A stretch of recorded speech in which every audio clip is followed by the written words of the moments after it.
Gostaria de estar saudando a todos, meus amados e queridos irmãos, amigos e ouvintes da Palavra de Deus, com a gloriosa paz do Senhor Jesus. Paz do Senhor Jesus também para você, caro adolescente, que vai estar aqui conosco, tá bom? Não esqueça de compartilhar com seus colegas que são adolescentes, que são jovens, esse momento que aqui vamos estar passando dentro desse quadro, conhecendo o conteúdo da lição dominical, ainda que eles não frequentem a igreja, ainda que eles não possam estar ali na escola dominical. Faça isso, seja um evangelista, divulgue isso para os seus colegas e creia que o Senhor irá estar usando você para que esse jovem, esse adolescente, venha ter um encontro com o Senhor, ou estando na presença do Senhor, venha ser fortalecido na sua fé através de cada reflexão que aqui nós passamos aqui por este quadro, meditando na palavra de Deus, conhecendo o conteúdo de cada lição dominical, que é tratado cada domingo próximo na sala de aula, tá bom?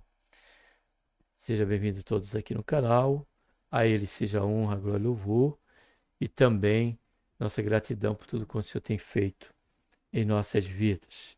Estamos aqui dentro do quadro Adolescente de Deus, o tema central é a história da salvação, quase que semelhante ali que trata o jovem, né? Nesse trimestre, quase da mesma linha.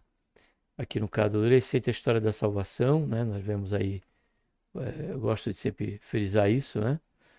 Do Éden aqui, o segundo quadro, Noé, o terceiro, o Mar Vermelho, e por último, a nova aliança, né?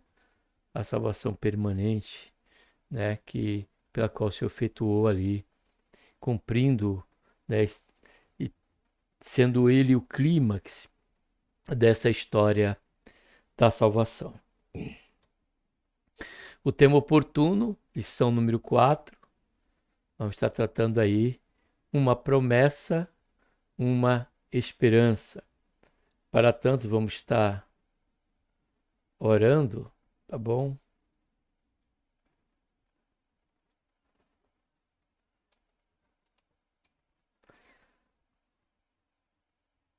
Pai, em nome do Senhor Jesus, nos colocamos na tua santa, gloriosa presença, pedimos perdão, Senhor, nossos pecados temos cometido e queremos, Senhor, te agradecer por essa tão grande salvação, pelo nosso nome escrito no livro da vida, pela esperança que temos, Senhor, de que a qualquer momento o Senhor é divino buscar, para que onde o Senhor estiver, nós também, Pai, possamos estar, Senhor Jesus, junto com o Senhor. Abençoa, Senhor, neste momento, esse percurso que vamos fazer aqui, através desta lição, deste quadro, conhecendo o conteúdo da lição que vai ser tratada no domingo próximo, Pai, em sala de aula. Porém, quero te pedir também a tua bênção sobre cada jovem, Senhor, que já se encontra na tua presença, adolescentes de Deus, como aqueles que o Senhor venha, Pai, acrescentar a este maravilhoso aprisco, a tua igreja, Senhor. Faz isso, vai salvando, Pai, os adolescentes, vai salvando os jovens, vai salvando, Pai, almas. Ó Pai, porque essa obra só o Senhor pode fazer. Faz isso, Pai, nos abençoa também durante esse percurso aqui. É o que nós pedimos, já te agradecemos por tudo, em nome do Senhor Jesus. Amém.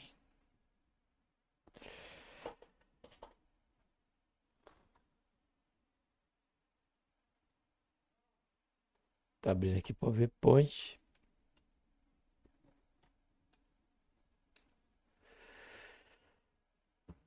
Lição número 4, uma promessa, uma esperança.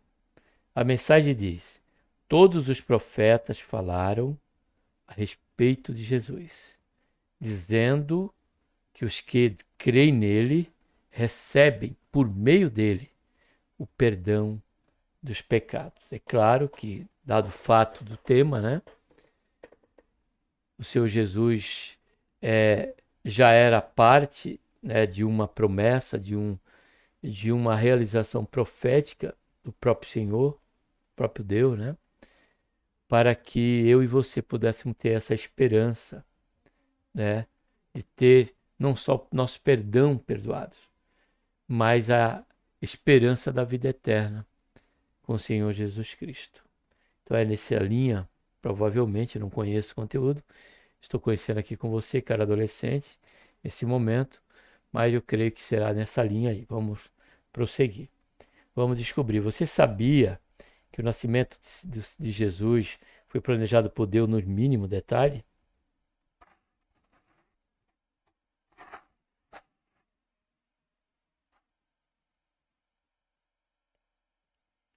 Durante muitos séculos, Deus usou homens e mulheres para anunciar a vinda do Salvador.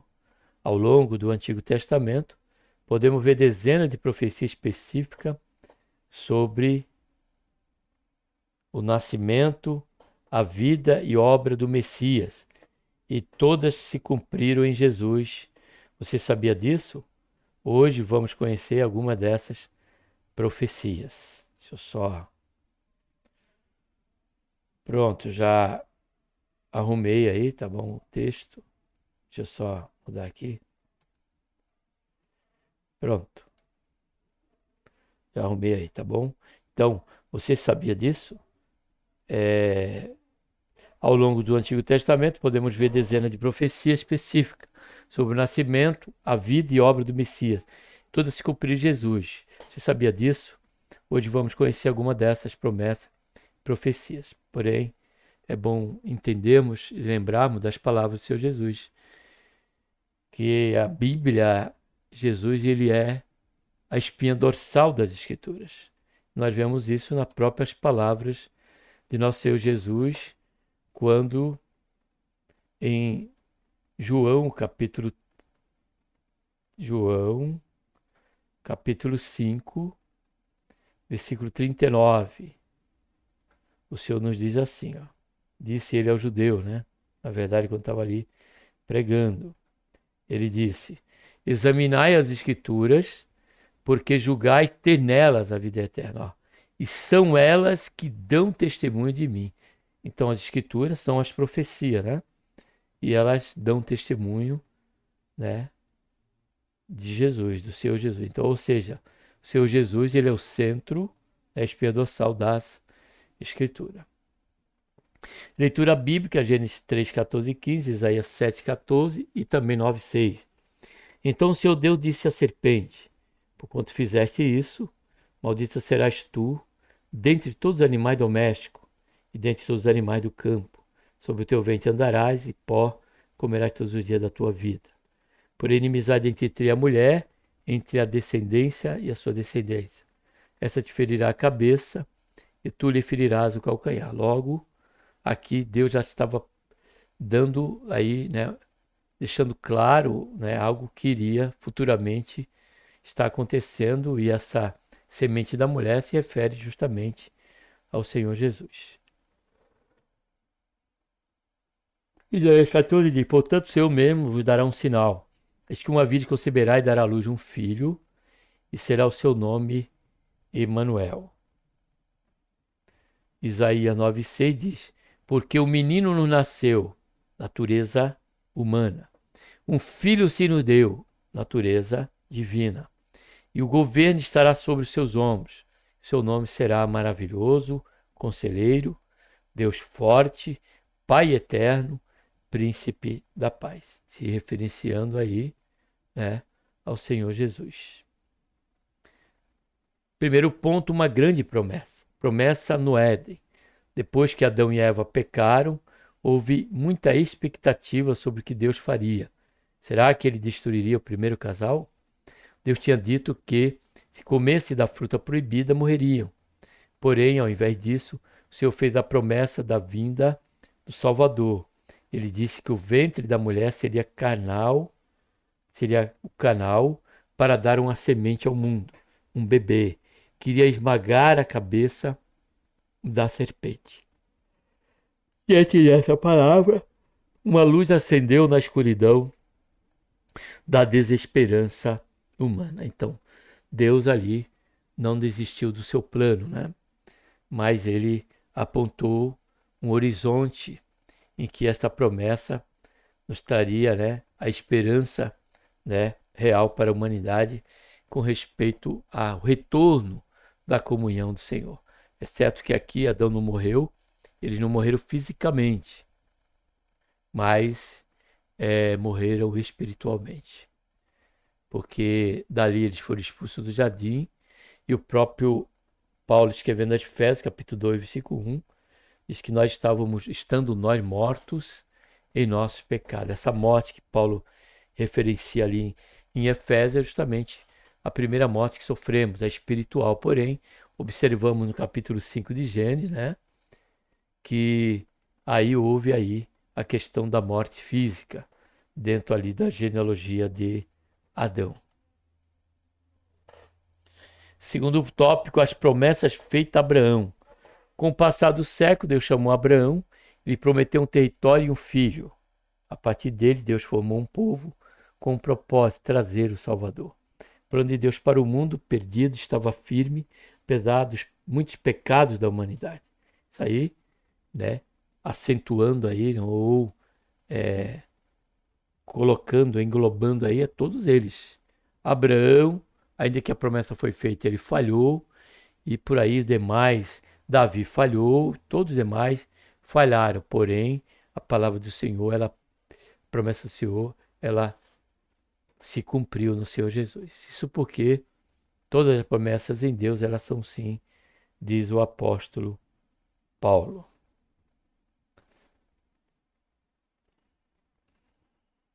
A semente, filho, né, da frágil mulher que tinha sido enganada, nasceu da descendência de Abraão.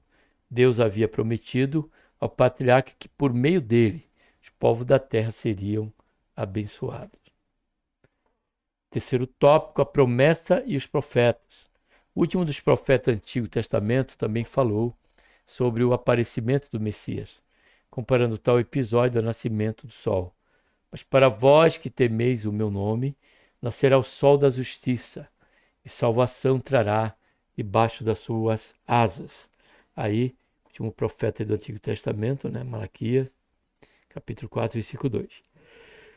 Na linguagem profética, Jesus é apresentado como o sol que ilumina a todos, cujo raio trazem vida àqueles que se abrigam nele debaixo das suas asas. Foi desta maneira mesmo que o Senhor Jesus, ele se identificou ali, né?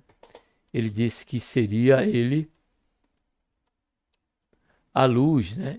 Eu sou a luz, disse o Senhor Jesus. Segundo ponto, profecia sobre o Salvador. O nascimento por uma jovem virgem. Há particularidades sobre o nascimento de Jesus anunciado pelos profetas. Uma delas é a concepção por uma jovem virgem, como diz Isaías. Uma virgem conceberá e dará à luz um filho. Será o seu nome Emanuel, que quer dizer Deus conosco. Isso confirmado pela mensagem do anjo Gabriel a Maria. O Senhor estava nesse anúncio prometendo que o milagre, o nascimento de Jesus, traria Deus para viver entre os homens. Foi aí que houve a encarnação do Senhor Jesus, né? Segundo tópico do segundo ponto, o nascimento em Belém. O lugar determinado para o Messias nascer era uma terra pertencente à família real, na região da tribo de Judá, Belém. A cidade era pequena e essa escolha mostra uma característica própria de Deus que, em regra, se utiliza de instrumentos frágeis para realizar seus mais nobres projetos. Como Belém, você pode ser pequeno, pobre ou desprezado, mas não se lhe sinta inferior a ninguém, pois Deus pode ter um plano muito especial para você.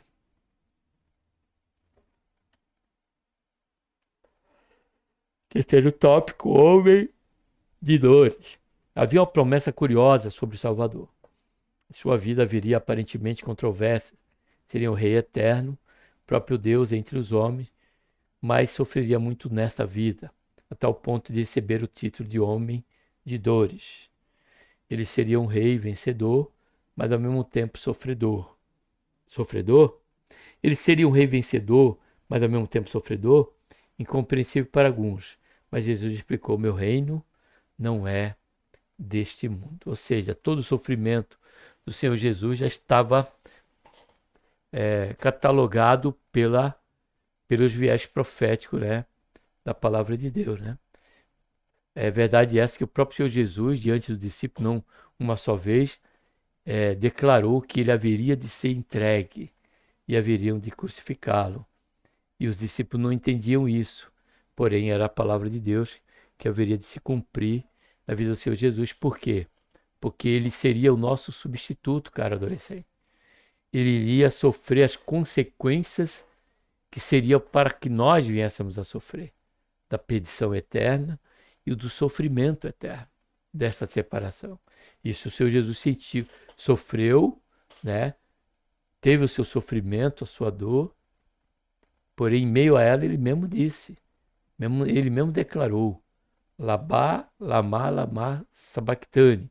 Deus meu, por que me desamparaste? Ali, toda a ira de Deus contra o pecador, contra todos os pecadores da humanidade, tanto os que já na época de Jesus, como os que foram depois, os que ainda hão de nascer, se tornarem pecadores. Se a igreja, o Senhor Jesus não tiver vindo buscar a igreja, haverão de ter também essa mesma condição de ser o seu pecado, em fé em Jesus, ter o seu pecado perdoados e já não passar mais a sofrer, porque por nós ele já sofreu, né?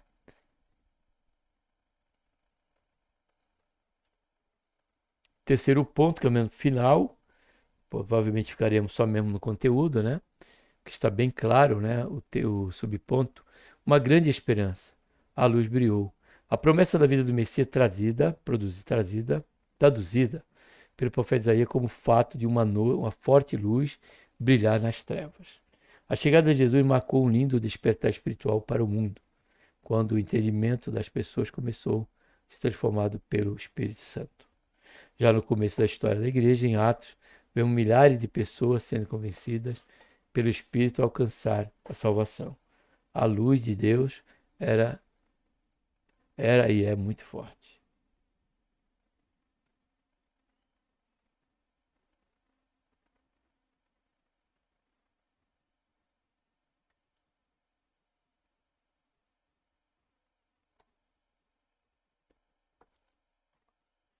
Segundo tópico, está querendo me dar sono. A verdadeira libertação. A promessa de libertação estava associada ao Messias. Tu arrebentaste as suas correntes de escravo, acabaste com o inimigo que os dominava, que era o pecado, né?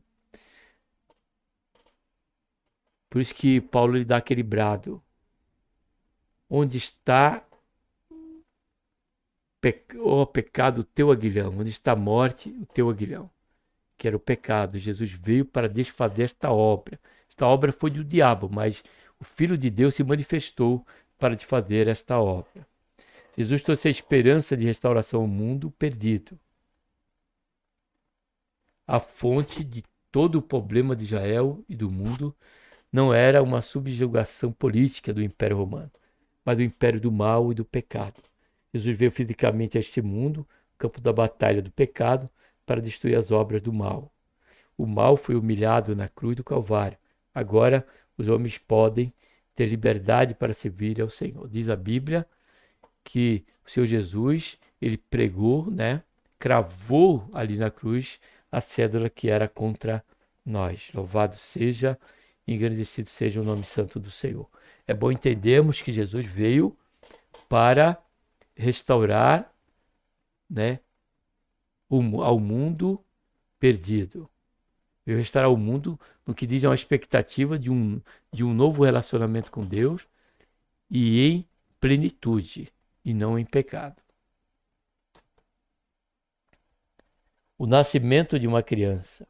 Conselheiro maravilhoso, Deus poderoso, Pai eterno, Príncipe da paz. Esses são títulos que a profecia menciona acerca da criança prometida. Essa promessa trazia uma grande esperança para os judeus, a vinda do Messias.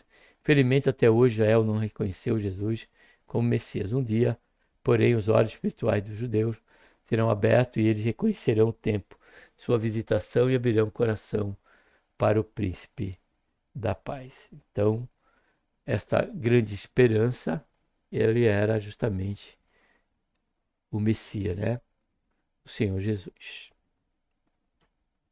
Concluindo, Deus demonstrou sua bondade para com os homens através do Redentor, que veio para restaurar a humanidade. Ele que veio como uma criança pobre, nasceu de uma virgem em um lugar simples e foi constituído príncipe da paz. Que Deus, por intermédio de Cristo Jesus, nosso Senhor, nos abençoe e aqui nós cumprimos aí o que convém aí, o quadro, né? Cada quadro da escola dominical teria o conteúdo. Conhecer o conteúdo, você que vai estar em classe de aula, você que não tem a revista, mas que não pode também estar na classe de aula, gostaria de estar atualizado com respeito aos acontecimentos dentro do campo aí da escola dominical. Então, o canal Voz Clamando no Deserto, ele vem com esses 3 quadros, justamente para proporcionar isso para você. Estudando junto adulto, jovem sou forte jovem e adolescente de Deus, a classe do adolescente. Amém? Que Deus, por intermédio de Cristo Jesus, nosso Senhor, nos abençoe. Um abraço a todos e vamos estar orando. Pai, em nome do Senhor Jesus, nós colocamos o Senhor na tua santa, gloriosa presença. Pedimos perdão, Senhor, dos nossos pecados que temos cometido. Queremos te agradecer por este período que aqui estivemos, Senhor. Conhecendo mais um conteúdo da lição e renovando, Senhor, a nossa mente quanto à esperança. Não só de que o Senhor Jesus já veio, mas que também Ele há de vir para buscar cada um de nós, para que onde Ele estiver nós também possamos estar juntos. E por isso, Pai, só temos que agradecer ao Senhor por tudo e pedir ao Senhor que souber manter viva, sempre, Pai, em nós, essa esperança. É o que eu te peço, Pai, que nós te pedimos, nós dizendo, nós te agradecemos por tudo em nome do Senhor Jesus. Amém. Obrigado por você ter estado conosco até aqui. Abençoe a todos, a você, a sua casa, a sua família, e que esta meditação venha trazer para você edificação, consolação, ou até mesmo a necessidade da exortação. Mas saiba por certo que a palavra do Senhor é boa, perfeita e agradável a todo momento que a ela estivermos a refletir. Tá bom? Um abraço a todos, obrigado.